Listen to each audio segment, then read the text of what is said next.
Hey, this is Cameron, and welcome to the reaction log. Whoa, whoa, whoa. Alright, we got a special spicy one here for you, and this is sort of a follow-up from one of my previous videos that I made about the best guitarist. Is it in my sidebar here? Let's see. Hey, there it is. Wow. Best guitar player, Eamon Tufani. And from last time, we concluded that not only is he not the best guitar player, he's more of the most alright guitar player and like kinda good at a couple of very specific things and sort of wrote a whole song about it. Called it something like gratitude, and like it's very dubious where the gratitude is in that at all. And with a whopping 38 million views, it's gathered a lot of fame, of course. Well, here's what I got for you today. We have a new one by Estas Tone. Tone is literally in the name of this one. If the other guy features A minor, because that's literally his first name, I'm expecting this guy's tone to be off the charts. Just a couple things to note here. He is also playing a nylon string guitar, which is one of the main reasons why I'm watching this. I'm also noticing now that he has an incense shoved in his guitar. Sort of reminds me of Eddie Van Halen shoving a cigarette into the headstock of his guitar. Not sure which one's cooler. That guitar is gonna need a cigarette after he's done, am I right, everybody? Let me see if somebody commented that. Hey, well, pretty close. After that level of fingering, there's no way the guitar would leave him for another man. Still weirdly sexual. We're looking for the cigarette one, though. Because as you know, after you have intercourse with someone, you gotta smoke a cigarette to put a bow on that event. This is not just a song, it is also a story. High praises, we'll see about that. Whoa, 10 years later, and this is still one of the most amazing solo pieces I've ever heard in my life. Wow. I'd say that about the D minor Chaconne. I'd say that about the Fugue to 997. Being the best solo piece they've ever heard in their life. That also is very high praises. Didn't see a single phone. Crazy times we live in. I did flip to a random image here, and I literally, oh, okay, to be fair, that isn't a phone, but like close enough, right? This is like 10 years ago. Someone is still filming it instead of watching it with their eyeballs. Actually, 14 years ago. So this was posted 4 years before the best guitar player. So people knew about this already. Oh wow, look at that. I'm kind of outing myself here. You can see I'm trying to ride the Tim Henson hype. I kept it in my thing there. By the way, let me go ahead and introduce myself, please. I am a classical guitarist here on YouTube. And what does it mean to be a classical guitarist? It means that you might think I play whatever he's about to play. I don't know what he's gonna play.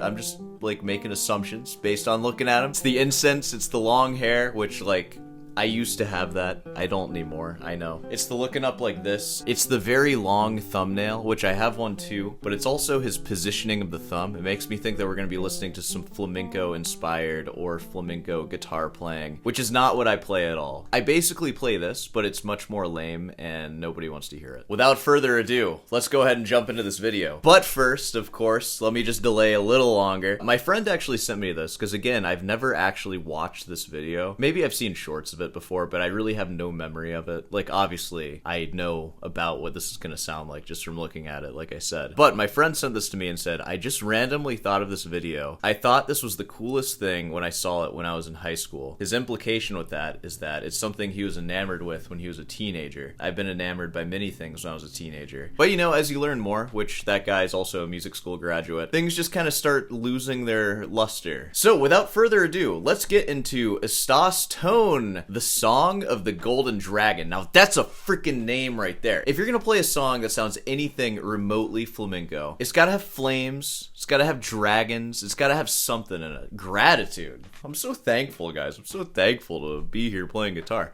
No, dude, the Flamin' Dragon. It has to have a cool name. Don't give it a lame name. Alright, I'm done talking now. Let's get into this.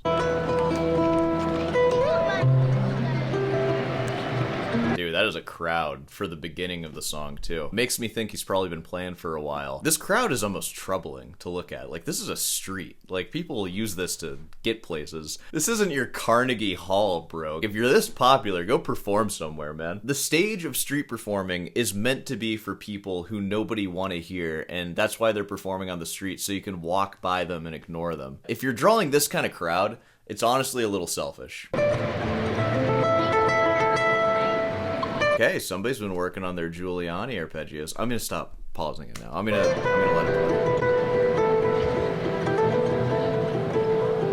play. One more pause, I'm sorry.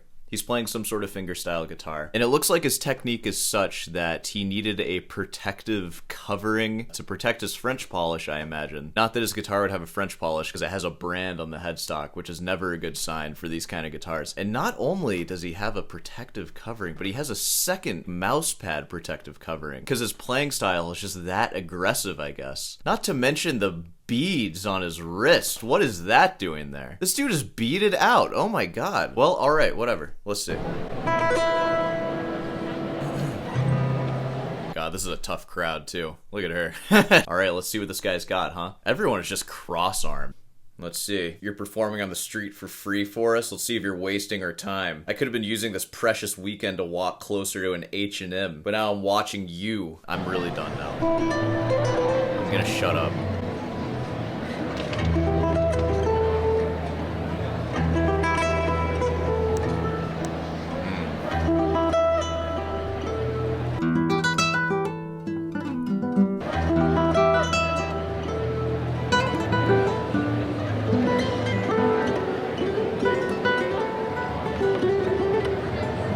Alright, we're seeing a lot of restaurants. Sorry, I don't mean to, like, again, I promise you this is gonna be the only thing that I could even remotely play. But we're seeing a lot of rest stroke, a lot of nice techniques in here. Of course, I appreciate that. It's doing a little bit of Tim Henson action, kind of topical. New song just came out.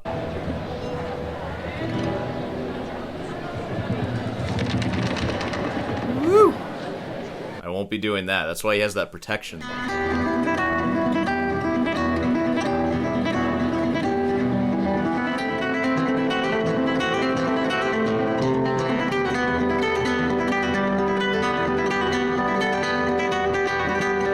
Alright, so, I don't know exactly the right-hand thing that he's doing there, but this is already much more of a complete song than the last guy we watched.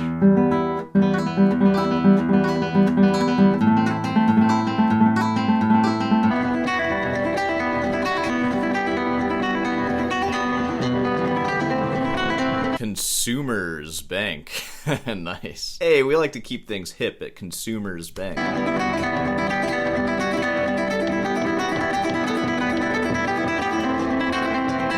Wow, really bouncy right hand. Look at that. No wonder he needs that protection. What even, like, good control for having to do that so much. I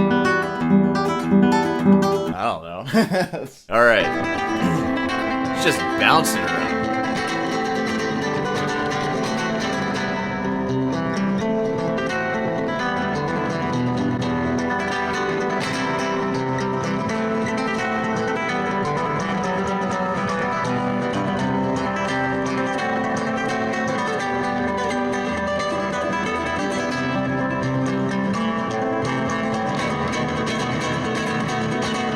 Similarly to the other guy, a lot of that magic is just in the right hand, because at least what I'm seeing and hearing, it's not an open tune guitar or anything. Guitar just works in E minor, like, and as long as you know your scales well enough, you can kind of just play around.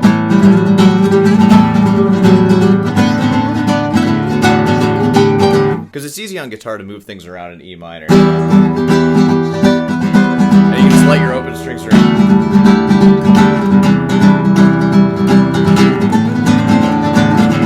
Doing that in other keys would be impossible, basically. That's why we have capos. Maybe he can use that instance as a capo somehow. Get a rubber band or something? I don't know. That's my point. He has some fancy right-hand thing going on that gives it this, like, driving rhythm. But so far, like, the musical complexity and, like, the left-hand stuff, it's not too crazy or anything. I'm hearing open chords with high melody notes added, and I'm hearing octaves moving around with the open strings ringing out so the guitar sounds gigantic. And then there's some intricate right-hand, like, arpeggio, probably some flamenco arpeggio that I've never seen in my life going on, that you just put it all together and it sounds like this. Alright. Like that. That's the insane part right there. I don't really know what that is. It looks like he's like punching his guitars. Then that left hand is just... It's like Thunderstruck technique. You know, it's cool, but again, like, it's a little gimmicky.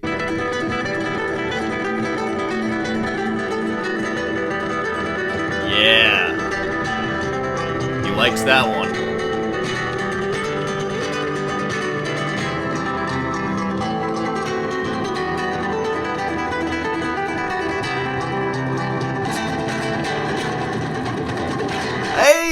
that too! That was great! I'm gonna scratch my French polish doing that. I need to learn how to do those strums. I really should at this point. I feel like I'd be able to impress so many of you if I could just strum like that. I don't know, I'm too busy working on...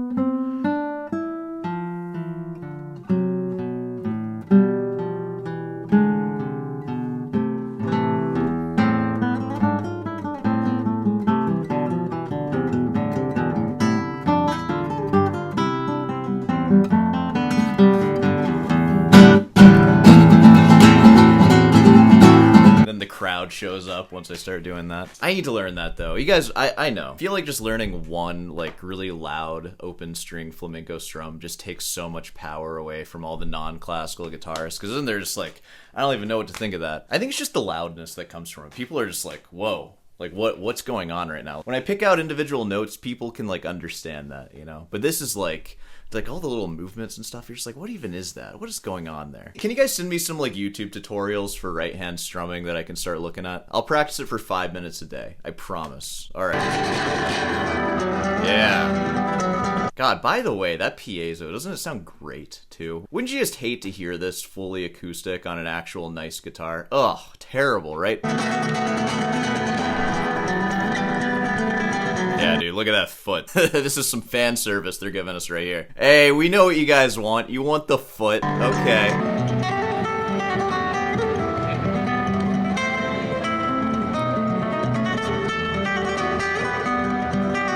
I like this part. This part's really pretty. And again, what I do really appreciate about this one is that it is a complete song. Like, we have melody and we have rhythm accompaniment. It's definitely a step up from the last guy that we watched. Like, absolutely. Is it music that I would listen to ever, like, in my own free time? No, like, I don't think so. I don't know. Once you've been studying Bach for so long, it's just like this definitely is pop guitar music. If there ever was pop music to be played on a nylon string guitar, I think that this would qualify as that, which is not something that I'm personally interested in my own music consumption. I can see how, like, people on the streets enjoy this because it's just, like, flashy and fiery and loud. The thing that I'm most impressed with is his right hand. His right hand seems really good and really, like, coordinated and stuff. So that's what I like about this. Let's keep it going.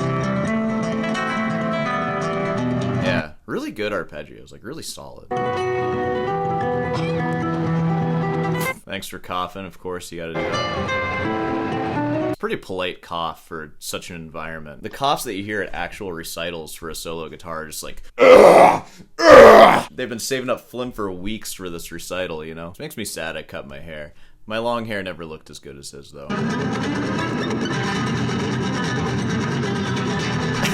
Is this, you find this relaxing and calming? Just the noisiest thing you've ever heard. It sounds like a jet engine taking off.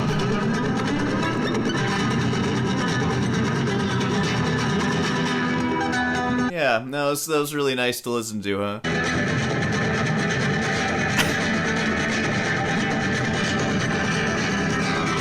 It's just straight noise. Is your amp broken or something? What is going on? This sounds terrible. There we go. It was just how you were playing, I guess. I know, guys. Don't mind me. I'm just a light touch classical player. Let me show you guys my fortissimo. There it is. Here's my pianissimo. Did you hear that? It's pretty good, right? Alright. Is this gonna go anywhere? You know, this kind of reminds me, remember the Lucas Brar video that I made on his 2.5 minute long fugue on Seven Nation Army's riff? I said that one should be like an 8-minute piece, like he could have developed that like just to be 4 times as long everywhere. This piece could be like 4 times as short, I would say, because it's been a lot of the same stuff. I don't need this for more than like 3.5 minutes, because I'm almost 7 minutes in now, and I'm like, alright, come on, we're scrubbing through. Guys, if you learn anything from this, just learn your scales in E minor.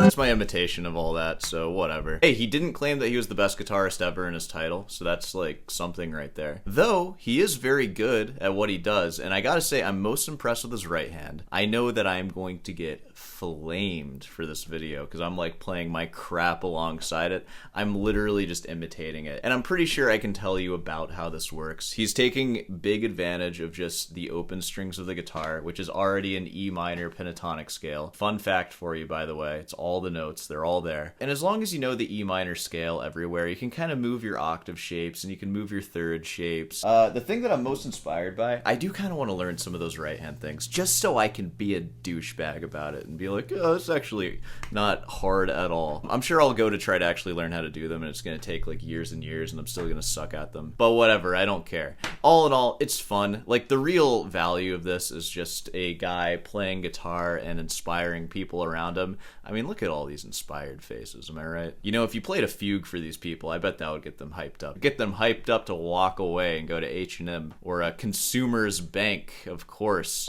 to withdraw all their money and put none of it into the guitar case out there. But yeah, that was Song of the Golden Dragon, or as I like to call it, a noodle ditty in E minor. That's my personal name for it. Displayed more things and techniques than the last guy, so I appreciated that. Still won't be studying this though. Again, I am going to try to learn some of those right hand things. I know you guys are going to come after me so hard for this video just because, like, you think you're anything close to what this guy can do? You think you even understand what you're talking about? You know, with this one, I do. Like, maybe if I'm talking about Alan Holdsworth or something, I don't really get, like, what he's doing with the scales and stuff. But when I hear nylon string noodling in E minor, I know what I'm hearing. So just give me a break, alright? I tried to mimic this stuff in the video. I'm just going off of my own wits here, so sorry that I didn't do exactly what he did. He's like, you didn't do anything near what he did. I see what he's doing. And also, you guys are gonna get on to me about this. Like, you need to start playing your own music and stuff. And like, you just play other dead people's music. Like, that's just so lame. I'm literally paying thousands of dollars a year right now to study specifically classical guitar. I have 2 years to do that. 2 years to dedicate super hard into classical guitar and to get as close as I can to a professional level, like a recital giving professional level. So forgive me if I don't want to take too big of a side quest to deviate into like things that aren't that, because I'm literally sinking a bunch of money into it. That being said, I feel like I need to learn some of those right hand techniques. I don't know. Again, post a video or something. Are there any good tutorials out there? Let me know. I'd love to see it so I can try to learn them. Maybe I'll make a video about it once I pick them up a little bit. But yeah, all in all, this is a comedy show, guys, and I'm just trying to make an entertaining show for you. Do roast me in the comments, though. I do deserve that. I deserve every roast that's posted. But, you know, it's not that serious. We're just talking about guitar here. It's fine. Let's go ahead and wrap this one up here. Of course, if you made it this far, be sure to subscribe and leave a like. I have a recital class. This guy is not invited. And what even is the recital class? Is it something where you'd play for 8 minutes straight playing this sort of thing? No. If you're working on classical guitar and you're working on, like, I was gonna say serious classical rep, but it can be easy rep. Rep that is, like, challenging for you, that you want to see if you can perform for kind of an intense audience of other guitarists. Because guess what? You might think that you can play something, like, in your bedroom, but when you actually hop on that Zoom call and it's me there, and then, like, 9 or 10 other people who are also playing, like a lot of people show up, they're bringing fire. People are bringing like serious rep to that thing. They're good guitarists. Playing for that crowd, it just shows you what you're made of and you learn where your deficits are and it makes you practice and then like you want to play better next time. And I've seen so many people come into that recital class where the first time they play, it's just a little shaky and they just don't really display like what they can display. And then I see them the next time just twice as good as the last time I heard it. And it's like, whoa, like you have to practice performing it. I don't care how good you are in front of nobody. If you haven't performed it, you have no idea, and this is just a good place to get those first performances in. Is it as intense as doing like a recital on a stage? No, of course not. But it's a stepping stone to prepare for like being able to do that at some point, you know? Would you play this? No, because you'd probably kill it if you do play this kind of music. You'd probably play it really well, and you probably wouldn't be that nervous because it's kind of noodly and improvisy. The nerves come when you're playing something like Bach or like something really like exact and like you have to be really accurate the whole time. That's when nerves start setting in and your fingers start betraying you a little bit. So, you know, that's a little bit about the recital class. Check out the link in the description if you'd like to learn more about that. And the next one will be on June 28th. Be there or be square. I learned that from the jazzers. No jazz allowed though. Don't show up with jazz. Unless it's like a written out like chord accompaniment with melody, solo on guitar. That's different. Like if you get some tabs from Lucas Brar, you can play that. Totally play that. But don't show up with iReal Pro and do 4 choruses over Song for My Father or something like that. I don't want to hear that. That's for a different recital class. Also, sale on Rutan's Delight. Whoa! Alright. I'll see you in the next one.